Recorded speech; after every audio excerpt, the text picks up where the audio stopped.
नमस्कार, आप देख रहे हैं CCN लाइव। आपके साथ मैं हूं दुर्गा शर्मा। आप सभी का स्वागत है हमारे खास कार्यक्रम बैठक में, जिसके जरिए हम हर हफ्ते नए मुद्दे को लेकर जनता के बीच जाकर उनकी राय जानते हैं।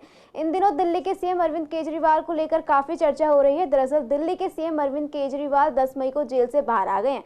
सुप्रीम कोर्ट के 2 जजों के बेंच ने फैसला सुनाते हुए सीएम अरविंद केजरीवाल को 1 जून तक अंतरिम जमानत दे दी है। इसके साथ ही उन्हें चुनाव प्रचार करने की भी इजाजत दी गई है, लेकिन केजरीवाल को 2 जून को दोबारा सरेंडर करना होगा। आसान भाषा में कहें तो लोकसभा चुनाव के आखिरी चरण की वोटिंग तक केजरीवाल जेल से बाहर रहेंगे। बैठक में इसी मुद्दे को लेकर आज हम पूर्वी दिल्ली के जनता के बीच पहुंचे कि लोकसभा चुनाव पर इसका कितना असर होगा। देखिए हमारी एक खास रिपोर्ट। दिल्ली के मुख्यमंत्री अरविंद केजरीवाल ने अंतरिम जमानत पर बाहर आने के बाद शनिवार को आप कार्यालय में प्रेस कॉन्फ्रेंस को संबोधित किया। इस दौरान उन्होंने लोकसभा चुनाव प्रचार की शुरुआत कर दी। केजरीवाल ने प्रेस कॉन्फ्रेंस में बीजेपी पर जमकर हमला बोला। उन्होंने यहां तक बोला कि अगले साल सितंबर में पीएम मोदी 75 साल के हो जाएंगे और उनके नियमों के मुताबिक वो रिटायर होंगे, क्योंकि उन्होंने पहले भी कई नेताओं को रिटायर किया था। आपको बता दें, केजरीवाल की 1 जून तक के लिए अंतरिम जमानत दी गई है। केजरीवाल लोकसभा चुनावों में खुलकर प्रचार कर सकेंगे। दिल्ली में 25 मई को लोकसभा चुनाव है और पंजाब में भी 1 जून को चुनाव है। दोनों ही राज्यों में आम आदमी पार्टी की सरकार है, इसलिए लोकसभा चुनावों के दौरान 1 जून तक वो जेल से बाहर रहेंगे। 2 जून को उन्हें वापस सरेंडर करना होगा। ईडी ने कोर्ट में जमानत का विरोध किया, लेकिन कोर्ट ने इस बात को नहीं सुना और केजरीवाल को अंतरिम जमानत दे दी। केजरीवाल के वकील अभिषेक मनु सिंघवी ने कहा है कि 4 जून को वोटों की गिनती है और तब तक अंतरिम जमानत दी जाए, लेकिन कोर्ट ने कहा कि प्रचार पहले ही खत्म हो जाता है, इसलिए 1 जून तक की जमानत दी जा रही है।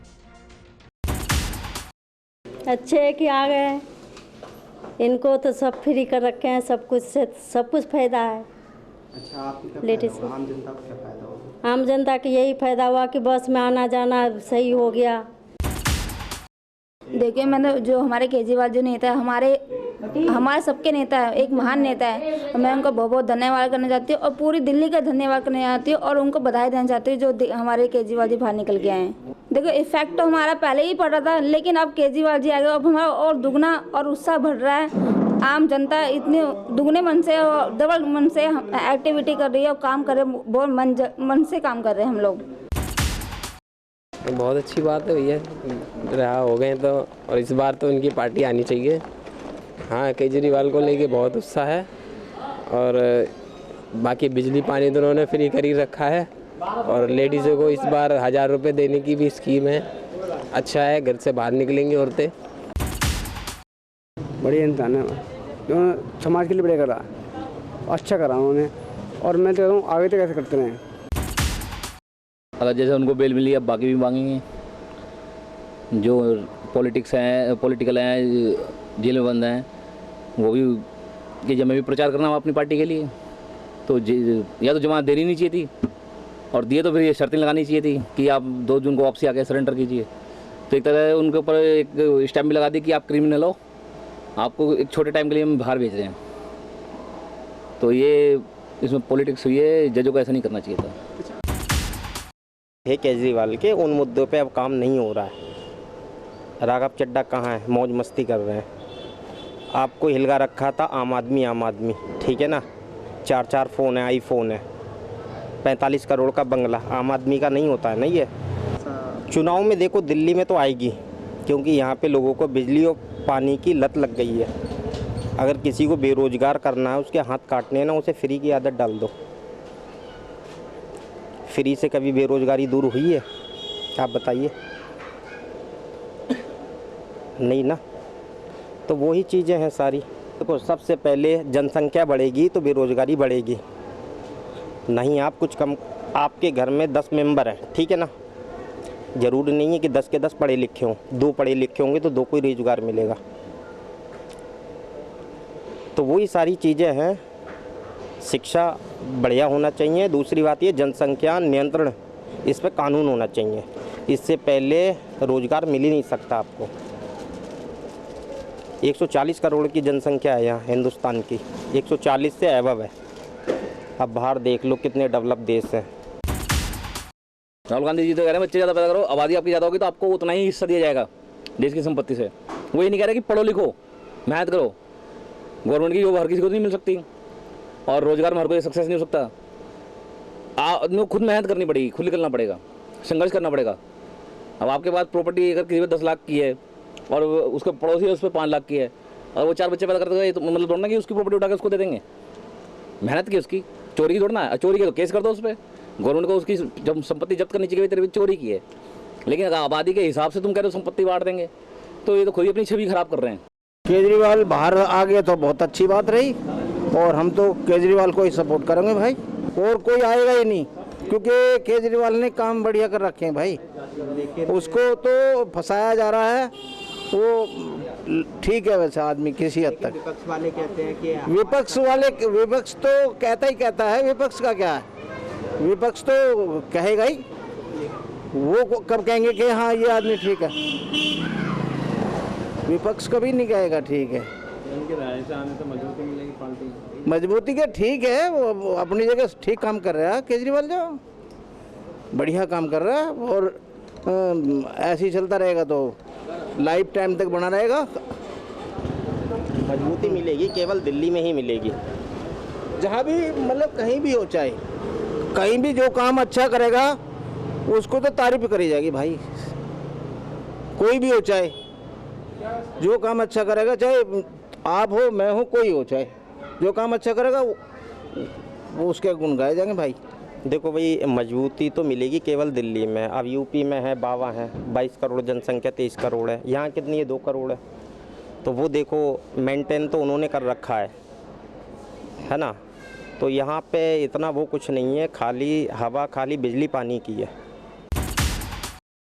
मुझे लगता है कि हंसी उड़ा रहे हैं लोग कि बताइए, शराब के घोटाले में जेल में रहा एक मुख्यमंत्री जो कि एक ईमानदारी का ढकोसला करके इस सीट पर बैठा था, जब आपके ऊपर कोर्ट ने ये प्रूफ किया है, कोर्ट ने ही आपको, आप अगर जेल में बंद रहे तो जमानत नहीं मिल रही थी अब तक, तो आपके ऊपर कहीं ना कहीं इस्टेब्लिश होता है वो जो कारनामा आपने किया। आप अपने मुख्यमंत्री पद से इस्तीफा नहीं दे पा रहे हैं, क्यों बंधे हुए हैं, क्या लालच है आपके मन में? निश्चित तौर पर ये वही मुख्यमंत्री है जिसने अपने एक तरफ कहा कि मैं अब ईमानदारी से कार्य करूंगा, मैं कुछ नहीं, मैं बिल्कुल जनता की सेवा करूंगा, दिल्ली की जनता की।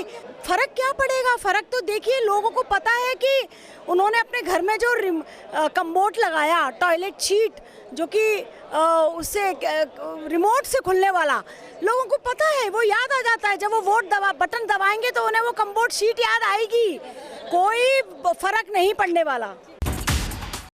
केजरीवाल को जमानत मिलने से जो इलेक्शन में 10-12 दिन अभी हैं, 25 तारीख की पोलिंग है दिल्ली में, उससे आम आदमी पार्टी के जो वर्कर हैं उनमें तो जोश आया है, पर दिल्ली का जो वोटर है वो मन बना चुका है, जिसको देना है वो उसी को देगा।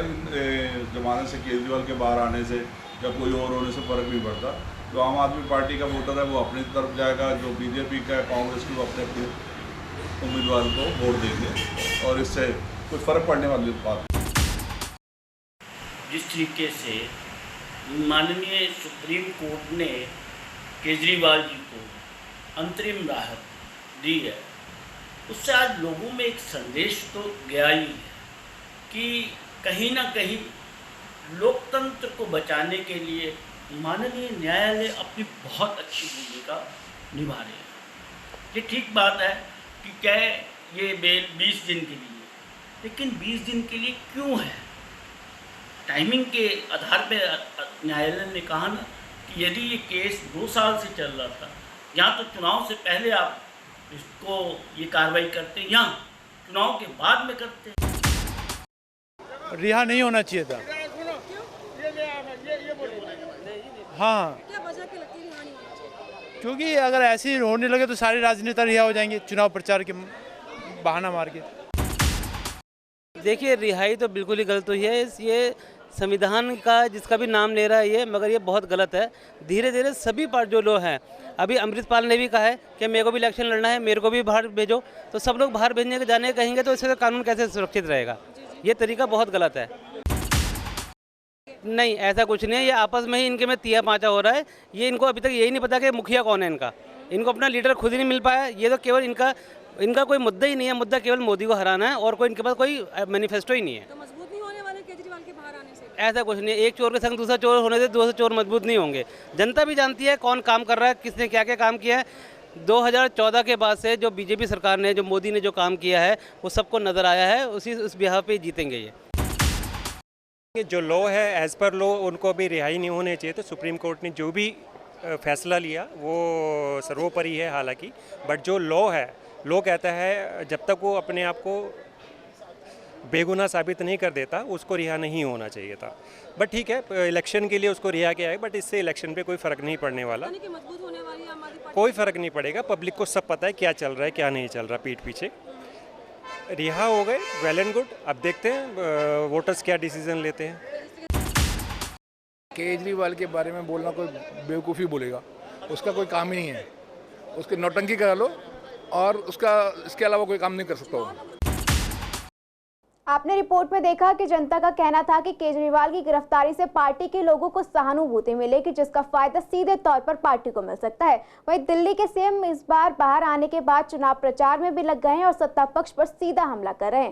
केजरीवाल दिल्ली के साथ साथ पंजाब में भी चुनाव प्रचार करके दोनों राज्यों में पार्टी को पहले के मुकाबले और ज्यादा फायदा हो सकता है। वहीं कुछ लोगों का कहना था कि यह सच्चाई की जीत है, केजरीवाल को बीजेपी पार्टी द्वारा जबरदस्ती फंसाया गया था और ईडी ने गिरफ्तार कर लिया था। सुप्रीम कोर्ट ने उन्हें जमानत दी है, ये उनकी जीत ही है। वहीं कुछ लोगों का कहना था कि अंतरिम जमानत है और केजरीवाल को 2 तारीख को दोबारा सरेंडर करना होगा। दिल्ली के सीएम शराब घोटाले में आरोपी हैं और उन्होंने भ्रष्टाचार किया है, तो उसकी सजा उन्हें जरूर मिलनी चाहिए। फिलहाल आज की बैठक प्रोग्राम में इतना ही। देखते रहिए CCN लाइव।